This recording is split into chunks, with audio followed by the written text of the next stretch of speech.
जब सिकंदर नहीं समझ पाया बिहार को, तो आरएसएस बीजेपी क्या समझ पाएगा। एक बार जो बीजेपी के में चला गया या उनके टिकट पर सांसद एमएलए बन गया, तो उनका क्रेडेंशियल तो ऐसे ही डाउटफुल रहता है। वो कभी भी इधर से उधर पलटी मार सकते हैं। बीजेपी कितना डेस्परेट है सीएम बनाने के लिए, इससे ये स्पष्ट होता है। तो ये बीजेपी का डेस्परेशन है कि किसी भी तरीके से बिहार को कंट्रोल करो। देश मुल्क संकट में है, आरएसएस बीजेपी एक तरीके से लग रहा है कब्जा कर रहा है और पूरे संस्थाओं पे कब्जा है। पूरा हकमारी हो रही है, आरक्षण की हकमारी हो रही है, प्रतिनिधित्व की हकमारी हो रही है, दलित पिछड़ों पे अत्याचार बढ़े हैं। हाँ, सिंबोलिज्म करने में बीजेपी बहुत माहिर है। बिहार स्टेट नहीं है जी, स्टेट ऑफ माइंड है। सिकंदर आया था तो वो भी नहीं समझ पाया था, वहाँ पहुँच भी नहीं पाया था। तो उसे एज यूजुअल हम लोग समझते हैं कि नीतीश जी तो बीजेपी के साथ पहले भी जा चुके हैं, तो इसमें कोई अचंभा की बात नहीं है। और एक बार जो बीजेपी के में चला गया या उनके टिकट पर सांसद एमएलए बन गया, तो उनका क्रेडेंशियल तो ऐसे ही डाउटफुल रहता है। वो कभी भी इधर से उधर पलटी मार सकते हैं। तो इसको हम लोग एज यूजुअल देख रहे हैं, मतलब इसमें कोई अचंभा नहीं है। अब अचंभा तो ये हो रहा है कि अब तो जिन संविधान खतरे में है तो बात हो रही है ना। अब तो राम राष्ट्र की घोषणा हो गई है, देव राष्ट्र की घोषणा हो गई है। तो जो लोग ऑपोजिशन में हैं, सेकुलर मोर्चा में हैं, उन लोग कैसी रणनीति बनाते हैं ये जानना बेहद जरूरी है। और हमारी तो पहले से भी राय है बिहार को लेकर, और तेजस्वी जी से हमारी मुलाकात भी हुई थी। तो हमने कहा था कि इस सीट का ही क्वेश्चन छोड़ो, कि कब कौन किधर पलटी मार जाएगा इसका कोई ठीक नहीं है। पार्टी का पार्टी बिक रहा है, खरीदार है यहाँ। और लोकशाही में सबसे बड़ा जो है वो होता है जनता। और तेजस्वी ने कल कहा भी है कि जनता न्याय करेगी। तो जनता न्याय करने के लिए सीधे जाके मास कांटेक्ट प्रोग्राम जो है बनाना चाहिए, जनता के बीच जाना चाहिए, उतरना चाहिए। जैसे राहुल गांधी पद यात्रा कर रहे हैं ना, भारत जोड़ो न्याय यात्रा कर रहे हैं, तो लोग जुड़ भी रहे हैं, बात भी हो रही है, संवाद भी हो रहा है, सरकार में बेचैनी भी है।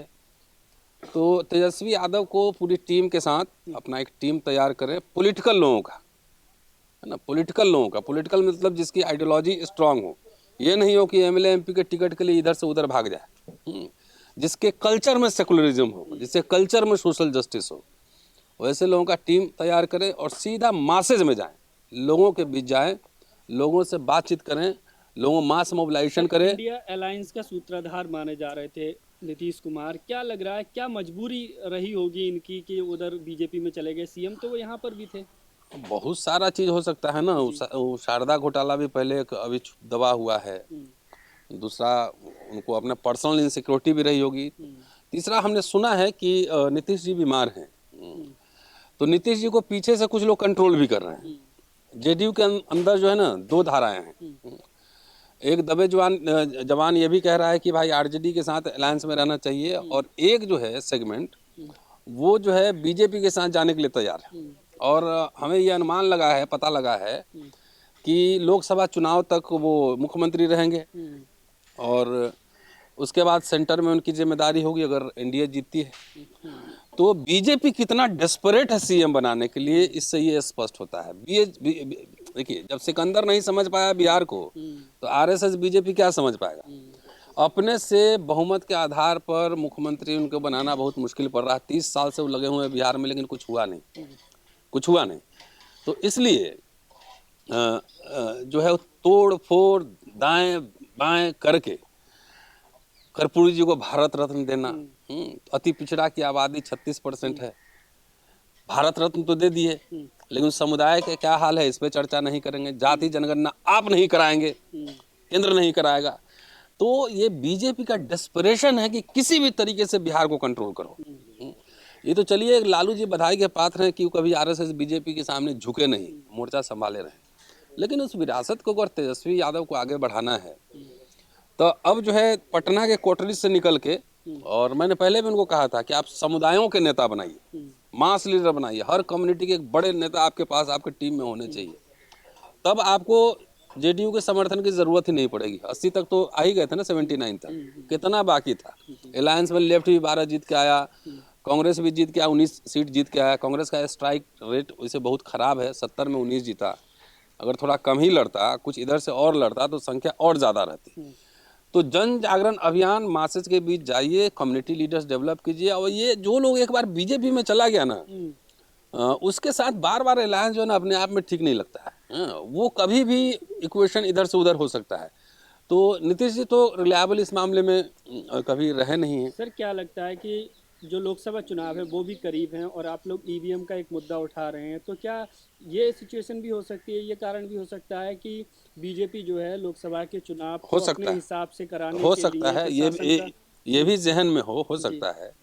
तो इसकी संभावना को नजरअंदाज नहीं किया जा सकता है। लेकिन सवाल वही है कि पॉलिटिकल बैटल है और अब खाली सीट के इक्वेशन से अब चुनाव नहीं लड़ना पड़ेगा। अब आपको पूरा सोशल इंजीनियरिंग बीजेपी ज़्यादा कर रही है, इसलिए आरजेडी को भी बहुत तरीके से सोशल इंजीनियरिंग, जैसे अति पिछड़ा 36% तो अति पिछड़ा के 10 नेता उभारिए बड़े, दलित समुदाय भी अच्छी खासी संख्या में उसके कुछ बड़े नेता उभारिए, मुस्लिम समुदाय उसके कुछ बड़े नेता उभारिए। एक दो के नाम के बल पे ना बहुत मास मोबिलाइजेशन नहीं हो पाता है। तब इक्वेशन फिक्वेशन के राजनीति छोड़िए, गो टू दी मासेज, जन जागरण अभियान चलाइए, पैदल यात्रा कीजिए, लोगों को जोड़िए, लोकसभा चुनाव की तैयारी कीजिए। मुझे नीतीश जी का जाना कोई अचंभा नहीं लग रहा है। It is as usual. कहा जा रहा है नीतीश जी का करियर खत्म हो जाएगा इस चुनाव के बाद। मैं भविष्यवक्ता तो नहीं हूँ कि करियर खत्म होगा नहीं होगा, लेकिन उनकी स्वास्थ्य उनका ठीक रहे, स्वास्थ्य उनका ठीक रहे। नीतीश जी का अपना एक वोट बेस तो है ही ना, तो उनका स्वास्थ्य ठीक रहे यही कामना करते हैं। लेकिन देश मुल्क संकट में है, आरएसएस बीजेपी एक तरीके से लग रहा है कब्जा कर रहा है और पूरे संस्थाओं पे कब्जा है, पूरा हकमारी हो रही है, आरक्षण की हकमारी हो रही है, प्रतिनिधित्व की हकमारी हो रही है, दलित पिछड़ों पे अत्याचार बढ़े हैं। हाँ, सिंबॉलिज्म करने में बीजेपी बहुत माहिर है। एक को बना दिया, मतलब कि एक राष्ट्रपति बना देंगे, एक ये मंत्री बना देंगे, लेकिन तुम लोग अधिकार छीन लेंगे। समाज को हम आगाह करना चाहते हैं कि ये नेता मंत्री के चक्कर में छोड़िए। एक आपके जात के नेता को मंत्री बना रहा है तो उसे खुश मत होइए, आपकी पूरी हकमारी हो रही है, एजुकेशन महंगे हो गए हैं, आप पढ़ नहीं सकते हैं, नौकरियां हैं नहीं, सारा कॉन्ट्रैक्चुअल होता जा रहा है। तो समाज कितना सशक्त होगा ये आपको सोचना पड़ेगा, नेता के सशक्त होने से नहीं। बाबा साहब जो है ना वो स्टेट्समैन थे, वो नेता नहीं थे। नेता लोगों ने पूरा टर्मिनोलॉजी को इधर से उधर करके रख दिया, लेकिन बाबा साहब दलितों की जब बात करते थे ना तो वो कहते थे कि हम माइनॉरिटी में, और वो बात सही था। तो मिला जुला के ये कहना है कि आप जो है अब कोई रास्ता नहीं बचा आपके पास। जब तक कि लालू जी का फेस था, वो करिश्मा था, उस तरीके से आप करिश्माई नेता नहीं बनेंगे और जनता के बीच नहीं जाएंगे, जनता से मिलेंगे नहीं, नेताओं से मिलेंगे नहीं, सम्मान के साथ मिलेंगे नहीं, जब तक मास लीडर नहीं बनाएंगे ना तो थोड़ा मुश्किल है, समय कम है। आरजेडी से कोई कमी हुई है क्या? अब ये मैं कैसे बताऊं, मैं पटना में रहता नहीं हूँ ना मैं राजनीतिक विश्लेषक हूँ। एक प्राइमा फेसी एक नागरिक होने के नाते जो मेरे समझ में आ रहा है वो मैं आपको बता रहा हूँ। मैं कैसे भविष्य अंदर की बात क्या चल रही है वो फर्जी टाइप से मैं तो न बोलता हूँ न पत्रकारिता करता हूँ, कुछ पता नहीं हो, लेकिन सूत्रों के हवाले से हम कुछ नहीं करते हैं। जब जोड़ तोड़ की राजनीति हो रही है तो फिर आरजेडी पीछे क्यों है?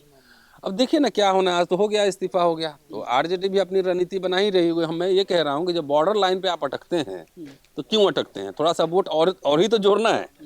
तो मैं कैसे वोट जुड़ेगा और कैसे आपके वोट परसेंटेज और एमएलए की संख्या बढ़ेगी, वो रणनीति मैं आपको बता रहा हूँ। शुक्रिया, थैंक यू। नेशनल दस्तक की आपसे गुजारिश है कि अगर इसको बचाना चाहते हैं तो नेशनल दस्तक को सब्सक्राइब करने के लिए रेड कलर के सब्सक्राइब बटन को दबाएं, फिर बेल आइकन की घंटी दबाएं। नेशनल दस्तक को बचाने के लिए बहुत जरूरी है कि हर खबर को शेयर करें, लाइक करें, कमेंट जरूर करें।